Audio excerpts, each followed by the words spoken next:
we made a trailer a few months ago. Same with us is just We're back on the road because see, I'm still hearing something over here.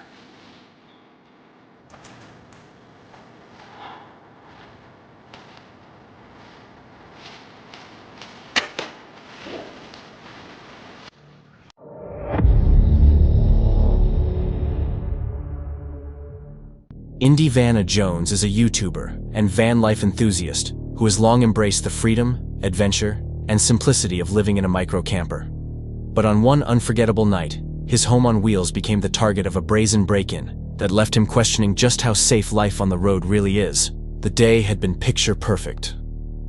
After exploring England's Lake District with his partner, from a scenic boat ride to a full day of sightseeing, Indy prepared for an early work shift the next morning.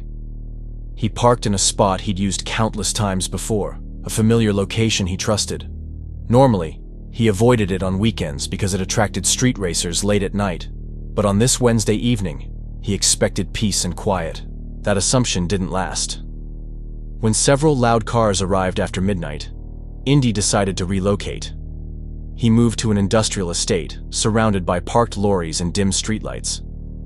With only a few hours left before his alarm, he quickly fell asleep in the back of his van. At exactly 3:01 a.m., the night erupted. Head was at this side, feet were down that side. I had a sheet over that part so no light could get in and all that. It adds a bit of sound deadening too. And then a brick came through that window straight over onto that seat. After the brick came in, an arm followed it, grabbed my work bag and shot back out the window. No, I don't know what had happened. Male instinct kicked in. I shouted, "Oi!" Started flapping around, opened the back door and ran after them. Can you imagine my naked body chasing after somebody down the street?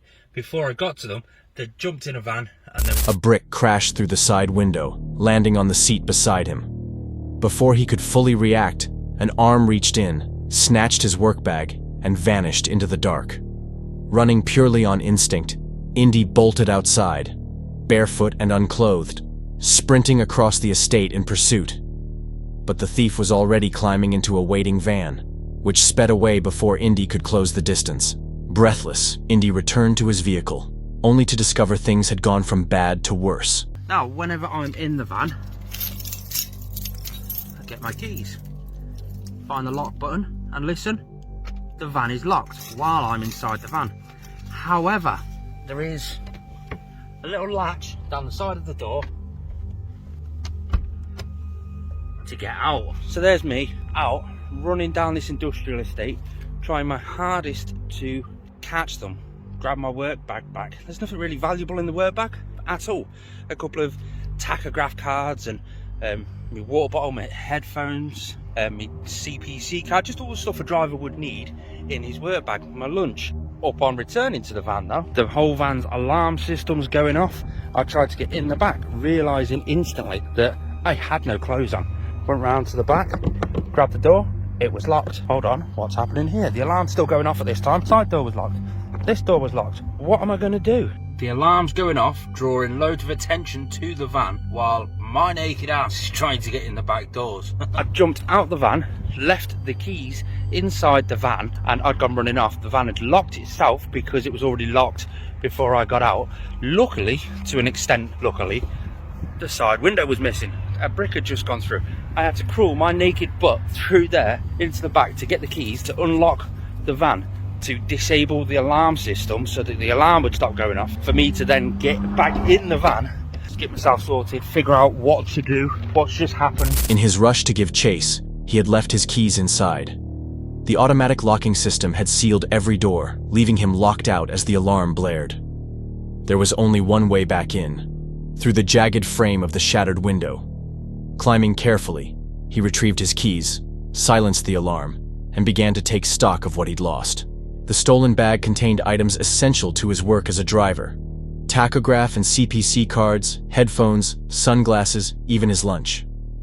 While nothing was worth much in cash, replacing the documents would be both expensive and time-consuming. Indy spent the early morning arranging replacements and ordering a temporary repair for the van, knowing insurance would cover some, but not all, of the costs. Then came an unexpected stroke of luck. Later that day, a passerby discovered the discarded bag tossed over a fence and contacted Indy's employer using the ID inside. Miraculously, everything was returned intact. Still, the ordeal left Indy with days of driving behind a plexiglass panel where the window had been, and with a lingering unease about how quickly the break-in had unfolded. Despite the shock, he chose to face the incident with humor and gratitude. He focused on the positives: a repaired windscreen, valuable lessons in security, and the support of friends and family.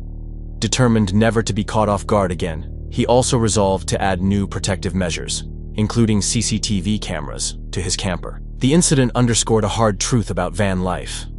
Stationary vehicles in quiet industrial areas can be easy targets for opportunistic thieves.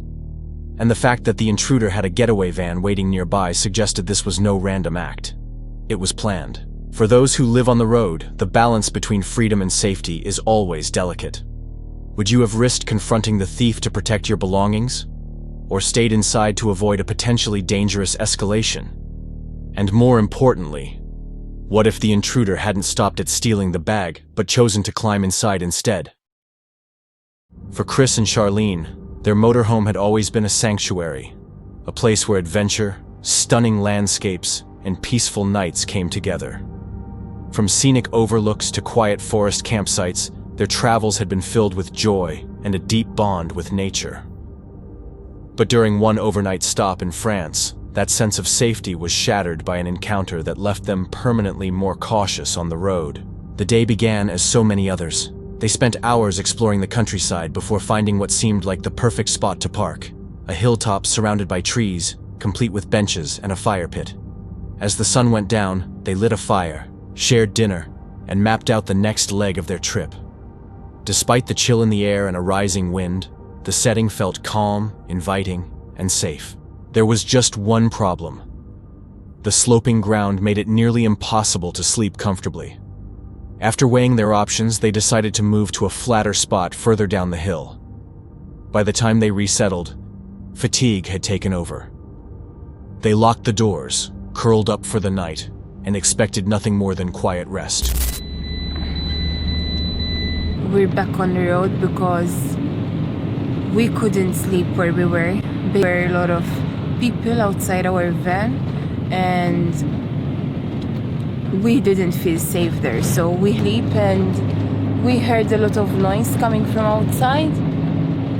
We think that there were people having a laugh, and a chat, but it turned out to be a nightmare for us. We're very tired right now. But at around 3 a.m., that calm was broken. They woke to noise outside the motorhome. At first, it sounded like faint voices and music, maybe just a late-night gathering nearby. But the sounds grew closer. Soon, footsteps and movement circled the vehicle.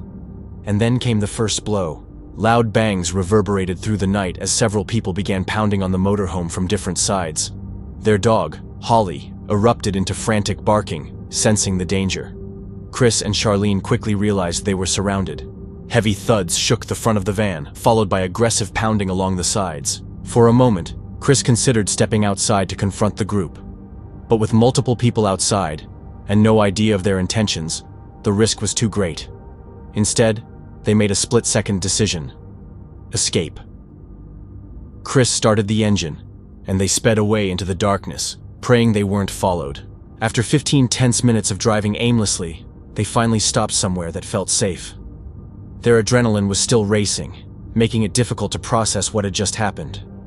By morning, parked in a secure location, they assessed the damage. Physically, the motorhome was unharmed, but emotionally the impact was lasting. The night had been a stark reminder that even the most peaceful campsite can turn threatening without warning. They had heard stories of vans being harassed or attacked, but never imagined it would happen to them. From that point forward, they changed how they traveled, avoiding isolated overnight stops, staying more alert to their surroundings, and keeping the motorhome locked at all times. Though shaken, they were thankful to have escaped unharmed. Still, it was an incident they would never forget, one that permanently reshaped how they viewed life on the road. The attackers' motives remain a mystery. Perhaps it was a drunken group looking for trouble, an attempt at intimidation, or even the start of a robbery.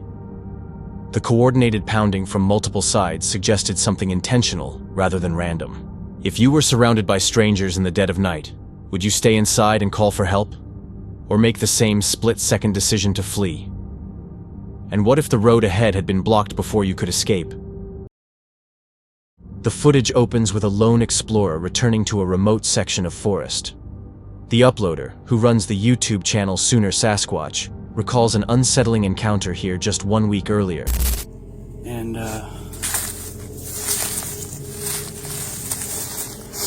was about 300 yards that way. And I was trying out a replacement night vision that I got in.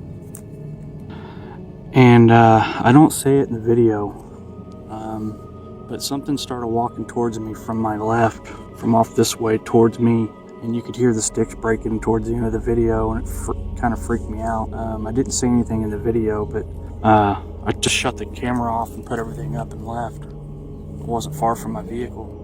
While testing a new night vision device, he heard the distinct sound of footsteps and branches snapping to his left. Nothing showed on camera, but the noise was enough to end the recording, pack up, and leave. Now, he's back at the same location, and the forest feels even heavier. As he moves cautiously through the undergrowth, he narrates his thoughts in real time. The sensation of being watched grows with every step, pressing down like an unseen weight.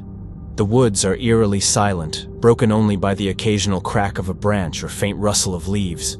Then, something unusual. Several trees begin to shake, despite the absence of wind. The movement seems deliberate, as if something, or someone, is keeping just out of sight. For a moment, his camera picks up a dark shape flickering between the trees. He approaches, visibly tense. Right back there where those trees were kind of shaking. I thought it went back this way, but I could hear I could see the trees over here shaking.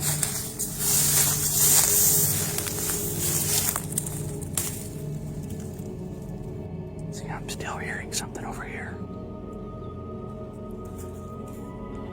And it's really cold. I keep seeing a black shape in there. The silence of the forest amplifies every sound he makes, each step crunching the leaves, each creak of the trees echoing louder. On the ground, he notices trampled foliage, signs that something large has moved through. Yet no animals appear. His flashlight sweeps across the woods, illuminating open patches that line up with the suspected movement. Then the atmosphere shifts again.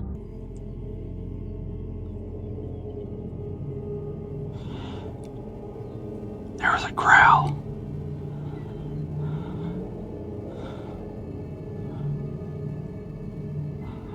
I'm gonna do a real slow pan and then I'm getting out of here. I'm freezing.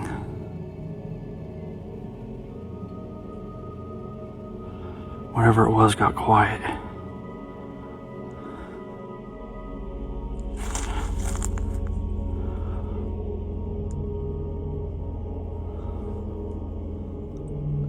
Right through there is where I think it went. You can see right in the middle of my screen is it's all open. You can see where stuff's been trampled, and I'm getting some movement back here where I'm pointing the camera right about now. I can hear it back there. I'm by myself and I'm not armed today. A low, guttural growl rolls out from deeper in the forest. It's faint, but unmistakably chilling. Alone and unarmed, he pauses, debating whether to push forward. Reaching the area of the last disturbance, he finds only stillness. The air feels heavier, the silence pressing down harder, as though whatever had been moving now waits for him to leave. With the cold setting in and tension at its peak, he makes the decision to retreat. The video closes with his hurried departure, leaving the mystery unresolved. The deliberate shaking of trees, the brief glimpse of a dark figure, and the guttural growl suggest the presence of something large, possibly a predator. Others argue it could have been a person deliberately hiding, and for some, the pattern fits with long-standing claims of Sasquatch activity. The sudden stillness after so much commotion only deepens the mystery. So if you were alone in the woods and something tracked you from the shadows, would you keep moving forward, or leave before the silence broke again. And if it wasn't an animal at all, what could have been waiting just beyond the tree line? On August 21st, 2023, Jay, the explorer and paranormal investigator behind the YouTube channel The Journey is the Destination, returned to the eerie Erin Cemetery, located in the remains of a long-abandoned ghost town. This second trip was meant to improve upon a previous live stream that, while plagued by technical difficulties, still managed to capture strange and unexplained activity. Determined to get clearer results, Jay set out once more to investigate the site's unsettling reputation. He began by retracing the same paths he had walked during his first visit, reflecting on the activity that had lingered with him ever since. The cemetery itself was overgrown, with weathered gravestones scattered among the grass. Buried here were children, veterans, and many in unmarked graves, their names and stories lost to time. The distant sound of cows carried across the fields, adding to the already uneasy atmosphere. It didn't take long for his equipment to stir. Through the Spirit Talker app, words like soldier and sliced surfaced.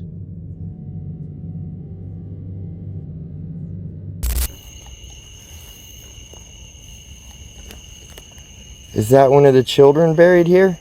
There's no names on these 5 graves here, but they are children. And then that's a child, that's a child, that's a child.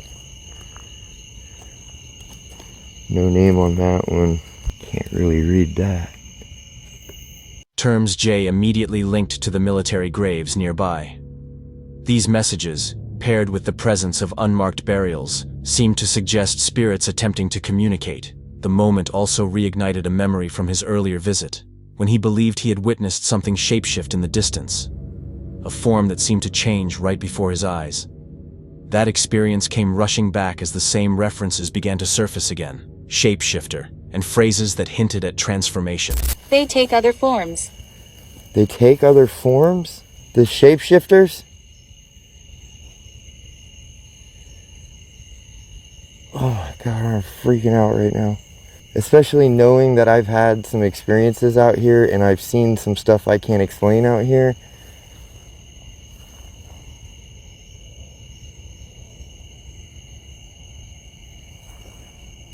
The sensation wasn't only digital. Sudden chills and goosebumps swept over him, signs he interpreted as a nearby presence.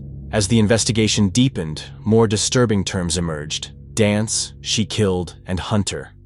Jay associated these with the graves of children and other tragic lives cut short. Passing a small row of unmarked stones believed to belong to children, he felt an undeniable shift. The sensation of being watched. The impression was soon supported by soft, inexplicable noises nearby, faint rustling in the grass and the sound of quiet movement. At one point, he snapped a photo in a narrow part of the cemetery and noticed what looked like blood spatter in the image. The source was never identified, but the sight rattled him. As the session went on, his devices repeatedly referenced shape-shifting entities, echoing the same theme from his past visit. Jay's reaction was a mix of anxiety and awe, convinced that the place itself was deliberately reminding him of what he'd seen before. Strangely, although he continued to hear the sound of cows in the distance, none ever appeared. It led him to wonder whether something was mimicking animal noises to confuse or distract him, an unsettling thought that aligned perfectly with the shapeshifter theme. At one moment, he even saw a patch of grass bend under invisible weight, as though something had just walked through. The sight left him visibly shaken. Names also surfaced: Charles, George. He attempted to use them as points of communication. Eventually, a possible connection was made to a boy named James H. Jones, buried nearby. When Jay asked if the children resting there had died from illness or some other tragedy, the responses remained cryptic but carried an undeniable heaviness. Other phrases followed: "We hear you. See me." The words seemed to push for direct engagement, as though something wanted more than observation. It wanted interaction. By the end of the night, Jay remarked that the session was quieter than his first trip, but the cumulative effect was just as powerful. The patterns were consistent. Shape-shifting references, disturbing phrases, unexplained noises, and physical sensations that made the environment feel alive with presence. While devices like Spirit Talker and GhostTube offer no guarantees, the repeated themes across multiple visits are difficult to dismiss. Was Aaron's cemetery truly haunted by spirits of the forgotten? Or was something less human using misdirection to conceal its presence? Jay never captured solid proof of the shapeshifter he believes he saw. But the repeated references, eerie encounters, and physical sensations all suggest that something lingers in Aaron's cemetery. And if something truly has the ability to change form, to mimic what you expect to see or hear, how would you ever know it was there in the first place? In the remote wilderness of Saskatchewan, Canada, an experienced outdoorsman set out on what he thought would be a routine hunting trip. Armed with nothing more than a crossbow and a camera to document the journey, he was determined to track one of North America's most formidable predators, the grizzly bear. The environment was brutal and unforgiving. Dense undergrowth and endless stretches of untouched forest stood between him and his quarry. Every step required absolute caution. Out here, a single mistake could mean the difference between life and death. Hours passed as he moved quietly through the terrain, keeping downwind, alert to every sound. Each snapped branch or shift in the brush hinted at something massive moving nearby. In this part of the country, the line between hunter and hunted is razor thin. As daylight slipped away and shadows stretched across the woods,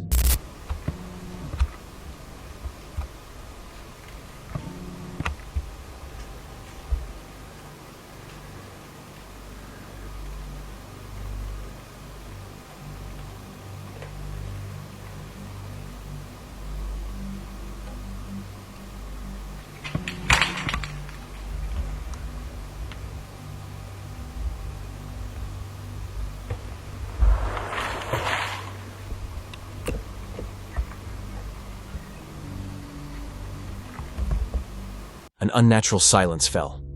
It wasn't the stillness of evening. It was the silence of being watched.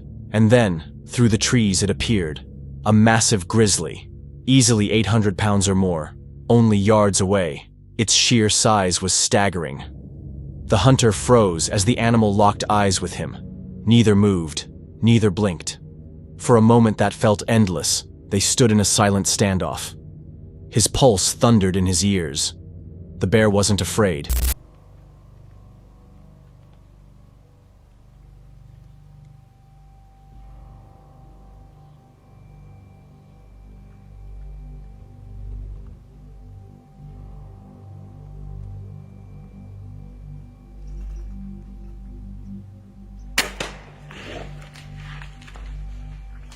It was calm, calculating. Then, in a blur of motion, the hunter raised his crossbow and fired. The bolt struck true.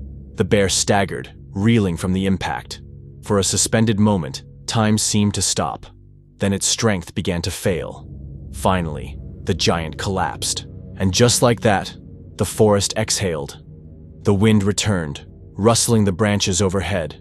Birds called again in the distance. Life resumed. But something in the hunter had changed. This encounter wasn't simply about skill. It was a confrontation with something ancient, primal, and powerful. For all his preparation and years of experience, he realized what few ever do. In the wilderness, control is only an illusion. Facing one of nature's deadliest predators, survival depends not just on expertise, but on instinct, timing, and luck. As he left the site of the kill, the weight of the moment bore down on him. He had survived, but it didn't feel like triumph. It felt like a reckoning, because in the wild, you may believe you're the one in control, but the wild is always watching. And next time, it may not let you walk away. In 2015, a young YouTuber named James uploaded what would become the most mysterious and unsettling video on his channel. What started as a simple behind-the-scenes recording for a short horror project soon veered into something neither he nor his friend could have imagined. James and his group returned to a wooded area they had used before, planning to rebuild a proxy symbol for their Slender Man fan film. The original symbol had been made weeks earlier, but almost as soon as they stepped back into the clearing, the atmosphere felt different. The group described a sudden, heavy tension in the air. This is a strange video today. Basically, a few months back, few months, we made this. Most of you know what that is. It's like, what is it again, bro? Proxy symbol. Like a proxy symbol, obviously like to do Slender Man and all that shit. And we did it for the movie trailer, and for Slender Man vs Jeff the Killer. It'll be on the screen if you want to see it. That was a few months ago. Yeah, they can see it. We made a trailer a few months ago. Sender versus Jeff the Killer, and we made this. We haven't finished it yet, but we made this. And after we made it, we went somewhere else in these woods, and it just went. It's crazy. Jonathan, what happened? Okay, so like, well, at first it wasn't that bad, but like it started feeling like it was hard to breathe, like everywhere in this forest. And I know people could just say like, oh yeah, because that's a forest, but it wasn't like that. And then all of a sudden, when we had finished this, that's when it started feeling like that. So like, anyway, we carried on walking around and like kept hearing like branches snapping behind us, and we turned around. They was snapped, but there's no one there and stuff. So and after that, James got a message on his phone from himself, and he didn't send it to himself because I had his phone. And I didn't do it either. So anyway, I gave it to James and said, you got a message. He looked it up, it said it was from himself, and it said, I'm with you. It said my number on it, so it was, you'd think it was me sending it, but it weren't. And no one has my number saying it could have been me. So that's a weird thing that happened. Like, I don't even know how to explain that day. I never talked about it until this video, and what we're doing is seeing if anything else happens this video, because we're making it again. Obviously we're putting the sticks there to finish it off. Well, trying. This is getting intense. Nothing like their first visit. Shortly after placing the sticks in position, they began to hear branches snapping just behind them. Each time they turned, there was no one there. Then came the first inexplicable event. One of them received a text message, but it came from his own phone number. The message read, "I'm with you." At the time, the phone wasn't even in his possession. Whether it was some strange technical error or something far more disturbing, no one could explain it. The group was shaken enough to pause their filming. As they tried to carry on, the woods seemed to grow restless. Okay, so we haven't actually finished this yet. Like, this is literally just after we've done the first part of the vlog. As we turned the camera off, branches all around us just went all at the same time. And do you hear the bushes moving as well? It sounded like someone was moving. It sounded like there was people like coming towards us, and the bushes were moving and shit, but there was like no animals. Faint movement flickered in the brush. Something large pushed through the undergrowth. At one point, the camera glitched, producing a strange blur and distortion that mirrored their growing unease. They managed to finish constructing the symbol, but soon after, another text appeared from the same number. This one read, "Time to go." Already unnerved, they decided to leave. Before they could, one member spotted what appeared to be a human-like figure in the distance. The failing light and their own fatigue made it difficult to be sure, and they chose not to investigate further. The authenticity of the video is partly what makes it so disturbing. It was uploaded nearly a decade ago, long before TikTok horror edits and heavily staged paranormal vlogs took over. It wasn't promoted as evidence of the supernatural. It was quietly posted, leaving viewers to draw their own conclusions. The repeated self-text incidents are particularly difficult to explain. Common glitches don't easily account for messages coming from the same device while it was in someone else's hands. When combined with the snapping branches, the camera distortion, and the fleeting figure, the events suggest a pattern that isn't simple to dismiss. So was it all just coincidence, amplified by their own nerves and storytelling? Or did James and his friends accidentally capture something far stranger than the horror film they originally set out to make? That's it for tonight. Which moment creeped you out the most? Drop it in the comments. Have your own story? Share it with us, and stay tuned. The next one is even darker.